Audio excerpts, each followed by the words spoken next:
Which of the following compounds will give significant amounts of meta product during mononitration reaction? Now guys, इस question को करने के लिए आपको नाइट्रेशन क्या होता है इसका बेसिक पता होना चाहिए, और उसमें एक स्पेशल केस रहता है एनिलीन का नाइट्रेशन, राइट। सो अभी हम पूरा क्वेश्चन को देखेंगे सोल्व करके।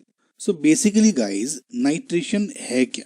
फॉर एग्जाम्पल, अगर मैं बेंजीन रिंग लूं और इसको कंसंट्रेटेड HNO3 एंड H2SO4 से रिएक्शन कराता हूं, तो मैं देखता हूं कि मुझको एक बेंजीन रिंग पर नाइट्रेशन हो जाता है, NO2 जुड़ जाता है कुल मिला के। तो इस रिएक्शन को बोलता हूं मैं मोनोनाइट्रेशन। मोनोनाइट्रेशन मतलब एक ही NO2 जोड़ना है मुझे। अगर मैं आगे फिर से इन्हीं रिएजेंट से इसका रिएक्शन कराता हूं, सो मैं देखता हूं कि एक बार और नाइट्रेशन हो जाता है एंड इस बार इस वाले NO2 पे हो जाएगा, इस वाले पोजीशन पे। खैर, इस क्वेश्चन में हमें ये वाला पार्ट नहीं पूछा गया है, सिर्फ इस पे बेस्ड पूछा गया है। नाउ ये नाइट्रेशन है क्या? ये basically guys electrophilic aromatic substitution reaction पे बेस्ड है, जिसमें आप देखते हैं कि कोई अगर एरोमेटिक कंपाउंड है उसकी रिएक्शन किसी भी इलेक्ट्रोफाइल से कराते हैं, तो आप देखते हैं कि जो ये बेंजीन रिंग पे या इस पे H है वो सब्स्टिट्यूट हो जाता है बाई ये this electrophile. Okay, so in this case जो आपका इलेक्ट्रोफाइल है इन नाइट्रेशन वो होता है NO2+। और ये बनता कैसे है कि गाइज देखिए, इन दोनों में H2SO4 इज मोर एसिडिक। सो अब क्या होगा, ये एक H आयन प्रोड्यूस करता है एंड यहाँ पे HSO4 नेगेटिव आ जाएगा। नाउ ये जो H आयन है it reacts with this HNO3। कैसे? ये जो लोन पेयर है ये अटैक करेगा इसके ऊपर, और यहाँ पर देखते हैं आप NO2OH2 आ जाएगा, ये OH2 निकल जाएगा और इधर H2O प्लस NO2 पॉजिटिव बन जाता है, और जो ये इलेक्ट्रोफाइल है वो ये वाला है। नाउ बेस्ड अपॉन हमारा यहाँ पे इस पोजीशन पर इलेक्ट्रॉन विड्रॉइंग ग्रुप जुड़ा हुआ है या फिर इलेक्ट्रॉन डोनेटिंग ग्रुप जुड़ा हुआ है, इस बेस पे हमारा ये जो NO2 है या कोई इलेक्ट्रोफाइल है ये आगे की पोजीशन पे जुड़ता है। कैसे? फॉर एग्जाम्पल, अगर ये इलेक्ट्रॉन विड्रॉइंग ग्रुप है तो वी नो ये electron withdrawing group ortho and para position से इलेक्ट्रॉन खींचता है, तो वे देखते हैं हम कि कुल मिला के जो नेगेटिव चार्ज है, negative potential in para position पे ज्यादा बढ़ जाता है।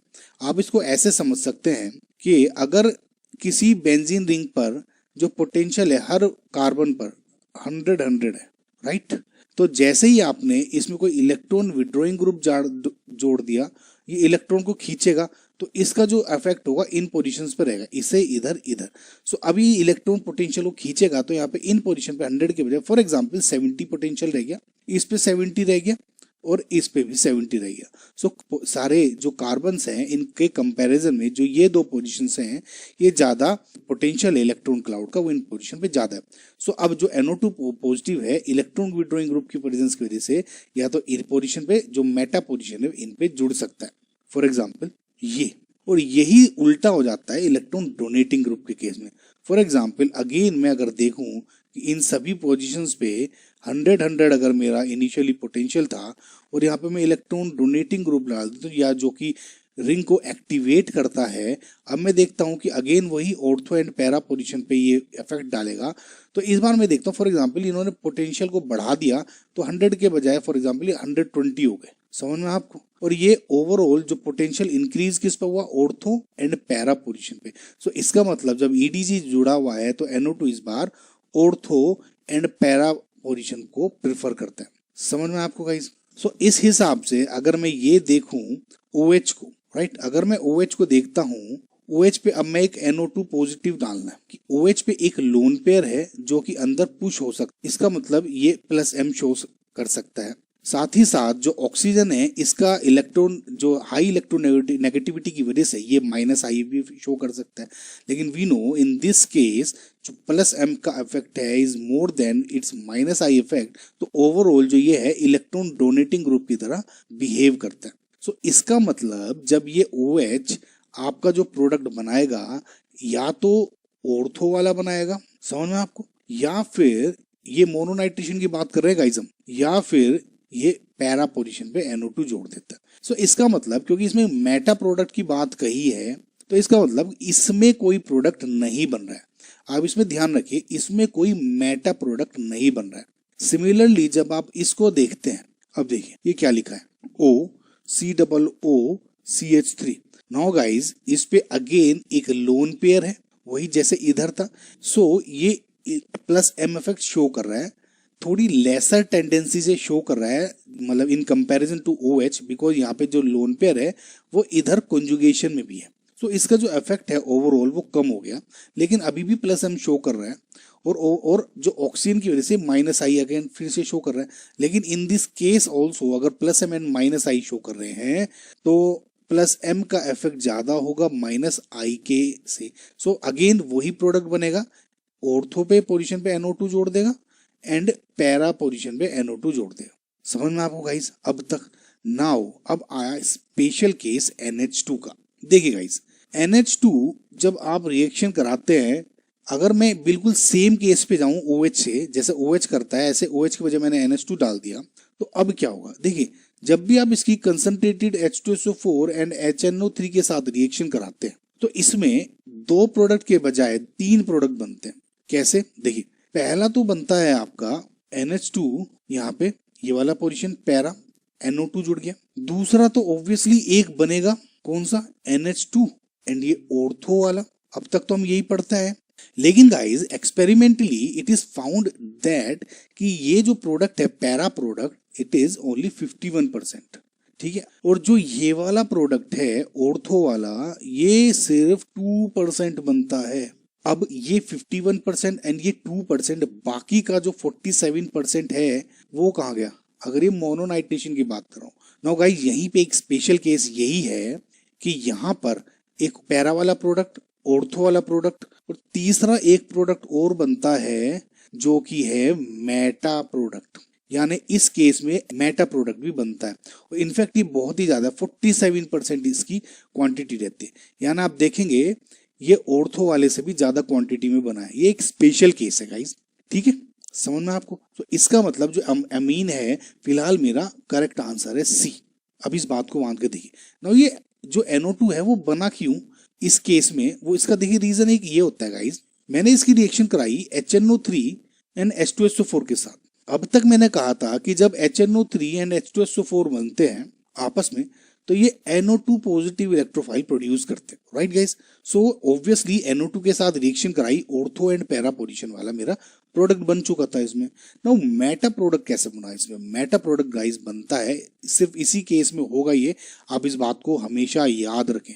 NH2 जब H2SO4 की प्रेजेंस होती है, देखिए H2SO4 हालांकि नाइट्रेशन में सिर्फ कैटलिस्ट की तरह काम करता है, इसका कोई एक्टिव पार्टिसिपेशन नहीं होता। क्यों? आपने देखा सिर्फ वो ये H आयन देता है और HNO3 के साथ रिएक्शन करके ये NO2 पॉजिटिव इलेक्ट्रोफाइल बनाने का इसका काम है।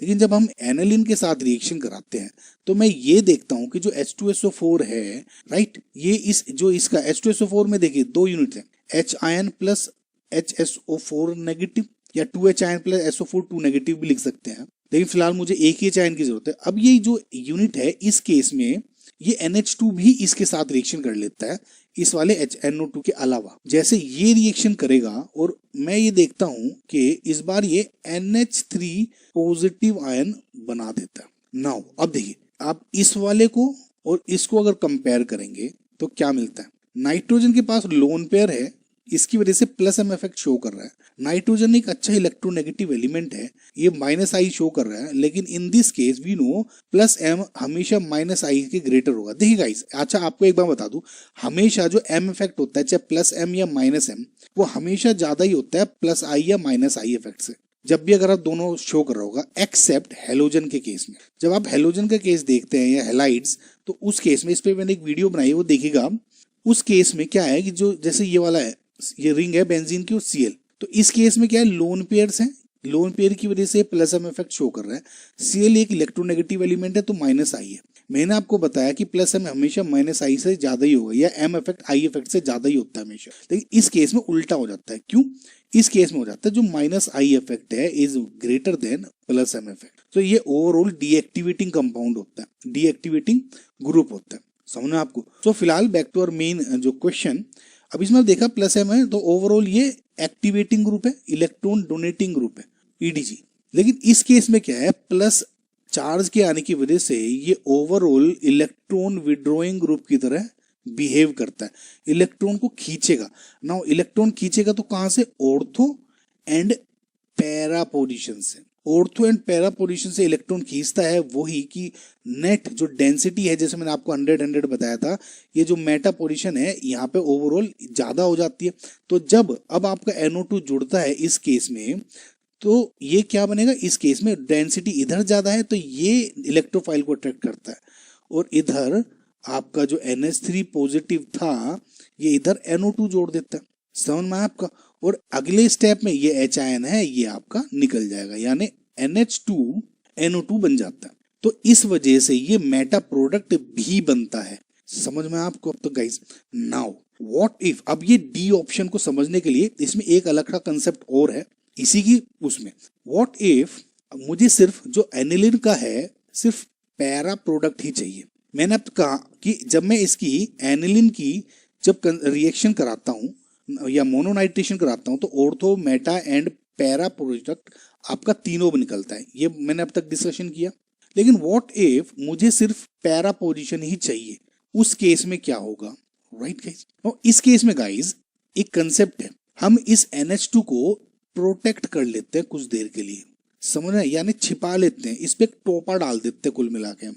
नो ये जो टोपा है या कैप है ढक देते हैं, इस पे कंबल डाल देते हैं। ये कंबल कैसा होता है, देखिए जब मैं इस पे किसी एनहाइड्राइड से रिएक्शन कराता हूँ, for example acetic anhydride AC2O, acetic anhydride क्या है, जैसे CH3 C double bond O C double bond O CH3, यह है एसिटिक एनहाइड्राइड।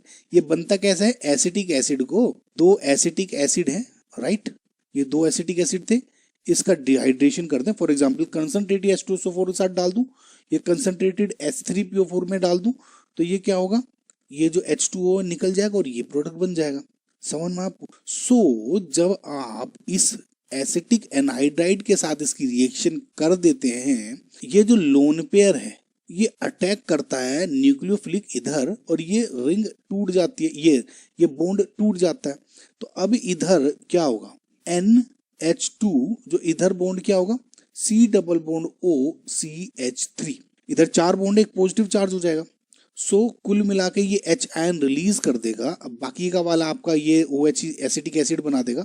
अभी मुझे उधर ध्यान नहीं देना है, इधर ध्यान देना है। NH देखिए ये जो H निकाला इसने यहाँ से इस स्टेप में, वो इधर ये CH3 C double O negative था, ये H आयन यहाँ से निकलेगा और यहाँ पे जुड़ के एसिटिक एसिड बना देगा। तो अभी क्या होगा, NH C double O CH3, ये बन गया। समझ में आपको। तो ये जो ऊपर लगा ये बेसिकली कंबल डाल दिया हमने, उसको ऊपर टॉपर डाल दिया। अब ये किसी को दिखाई नहीं देगा, किसको नहीं दिखाई देगा। अब जो H2SO4 प्लस HNO3 के साथ मैंने रिएक्शन कराया था, यानी इसमें जो H आयन इसके साथ रिएक्शन करके एनिलीनियम आयन बना देते थे NH3 पॉजिटिव, इस बार वो नहीं बनेगा। इसका मतलब ये नहीं बना, पॉजिटिव चार्ज नहीं आएगा, इसका मतलब मेटा प्रोडक्ट तो आपका कैंसिल हो गया। अब बना ऑर्थो एंड पैरा, मुझे सिर्फ पैरा प्रोडक्ट प्रिफर करना है। ऑर्थो प्रोडक्ट इसमें इसलिए प्रिफर नहीं होता क्योंकि ये जो ग्रुप है काफी बल्की ग्रुप है, and due to its bulkiness and steric hindrance जो ऑर्थो प्रोडक्ट बनेगा, यानी इधर NO2 जोड़ना काफी अनस्टेबल हो जाएगा। बची ये पैरा पोजीशन, इधर सिंपल क्या होगा, ये जो कंबाइन होके क्या देते हैं NO2 पॉजिटिव, इधर ये NO2 पॉजिटिव यहाँ पे जुड़ जाएगा। समझ में आया आपको। इस वजह से इस केस में जब आप देखते हैं डी में, इधर तो ऑर्थो प्रोडक्ट भी नहीं बन रहा है, सिर्फ पैरा ही प्रोडक्ट बन रहा है, और मेटा को ना बनाने के लिए तो हम इसको बनाते ही हैं। समझ में आपको गाइज, आई होप आपको समझ में आएगा। नाउ अगेन गाइज, अब ये तो NO2 बन गया, अब मुझे NH2 यहाँ पे ये बनाना था, ये वाला। अब इसको बनाने के लिए इसका हाइड्रोलिसिस कर दीजिए, हाइड्रोलिसिस हो जाएगा, इधर ये टूट जाएगा, H इधर OH इधर आ जाएगा, और H और OH इधर आने के बाद ये इधर NH2 और इधर NO2 हो जाएगा। आई होप गाइज आपको समझ में आया होगा। इस क्वेश्चन में इससे ज्यादा कुछ नहीं था। सो आपको जो करेक्ट ऑप्शन है, जो आंसर है वो C है।